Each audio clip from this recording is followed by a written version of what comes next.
ایک بزرگ تھے، بہت بڑے اللہ کے ولی تھے، ان کا چرچا پورے شہر میں تھا۔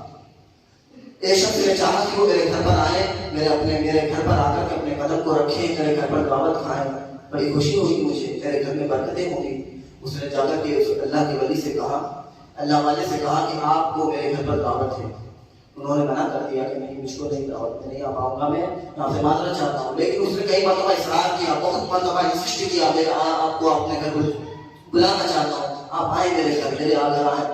تو اس نے جب بہت زیادہ اصرار کیا تو انہوں نے ہاں بھی بھر لی کہ ٹھیک ہے میں آؤں گا، لیکن میری 3 شرطیں ہیں، میری 3 شرطیں ہیں، اگر تم ان پر عمل کرو تو میں ضرور تمہارے گھر پر آؤں گا۔ ہاں ٹھیک ہے، آپ جو اتنے دنوں سے اصرار کر رہا ہے کہ اللہ والے ہیں میرے گھر آئے، 3 شرطیں بالکل آپ جو کہیں میں ماننے کو تیار۔ انہوں نے کہا اچھا پھر فرمائے کیا پہلی شرط کیا ہے؟ تو انہوں نے کہا کہ میں آپ کے گھر آؤں گا، جہاں پر بیٹھوں گا میرا دل کرے گا میں جہاں بیٹھوں گا آپ منع نہیں کریں گے۔ کہا ٹھیک ہے، بالکل آپ کا جی جو چیز چاہے، میں تو یہی چاہتا ہوں کہ میرے گھر آئے آپ، جہاں بیٹھنا چاہیں آپ بیٹھیں۔ دوسری بات کہ میں جو کھاؤں گا آپ منع نہیں کریں گے۔ ہاں بالکل، آپ کے آپ کے سامنے دسترخوان بچھا ہے، آپ کا جو جی چاہے آپ کھائیں، آپ ہی کے لیے تو بنائے سب کچھ، جو کھانا چاہیں۔ تو نے کہا ٹھیک ہے، آپ آئے۔ دوسری شرط بھی منظور ہے۔ کہا تیسری شرط؟ تو تیسری شرط انہوں نے کہا کہ میں جو کچھ بھی تمہیں کہوں گا تمہیں ماننا پڑے گا۔ انہوں نے کہا بالکل، آپ ارشاد فرمائیں، حکم فرمائیں، میں آپ کی بات پر عامل ہوں گا، یعنی عمل کروں گا، ضرور کروں گا۔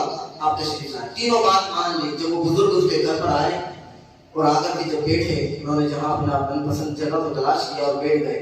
بیٹھنے کے بعد انہوں نے اپنے جبے میں سے، اپنے دامن میں سے روٹی، باسی روٹی نکالی، سوکھی روٹی نکالی اور انہوں نے کھانا شروع کر دی، کیونکہ انہوں نے کہا تھا میں جہاں بیٹھوں جو کھاؤں آپ کچھ نہیں کہیں گے۔ انہوں نے جہاں اپنی پسند جگہ مناسب سمجھی زمین پر بیٹھ گئے اور اپنے جیب سے نکالے، باسی ٹکڑے نکالے اور انہوں نے تناول کیا۔ اور کرنے کے بعد میں پھر آپ نے کہا گھر والوں سے کہ جاؤ ایک گرم توا لے کر کے آؤ۔ کیا کہا؟ ایک گرم توا لے کر کے آؤ۔ بڑا خطرناک گرم، آگ سے بالکل لال توا لایا گیا ان کے سامنے۔ جب آپ کے سامنے لایا گیا تو آپ اس کے اوپر کھڑے ہو گئے اور کہنے لگے مولا میں نے تیری روٹی کھا لی، اب تیرا شکر ادا کرتا ہوں۔ اس توے کے گرم توے کے اوپر بیٹھ کر کے اس نے آپ نے ان 2 دیواروں کا حساب دیا اور پھر آپ نے کہا کہ اے گھر والوں، میں نے جو آپ سے کہا تھا کہ میں جو کچھ بھی کہوں گا آپ کرو گے، تو میں آپ سے آج یہ کہتا ہوں کہ جو کچھ بھی تم نے کھایا ہے اس توے پہ تم بھی بیٹھو، اس کا حساب تو رکھو۔ اب سب ہکے بکے رہ گئے، سب حیران و تعجب میں رہ گئے، یہ کیا معاملہ ہے، ایسا تو ہو ہی نہیں سکتا۔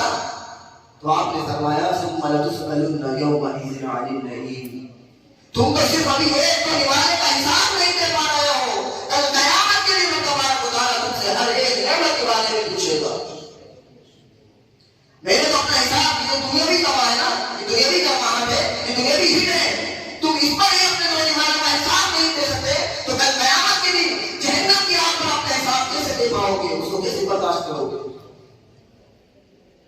ثم لتسألن یومئذ عن النعیم، اس بزرگ نے یہی آیت کریمہ تلاوت کی اور ان لوگوں کو پڑھ کر کے سنایا، ثم لتسألن یومئذ عن النعیم، کی کل قیامت کے دن تبارک و تعالیٰ ہر ایک نعمت کے بارے میں سوال کرے گا۔ تم ابھی صرف 2 نعمتوں کا حساب نہیں دے پا رہے ہو، وہ بھی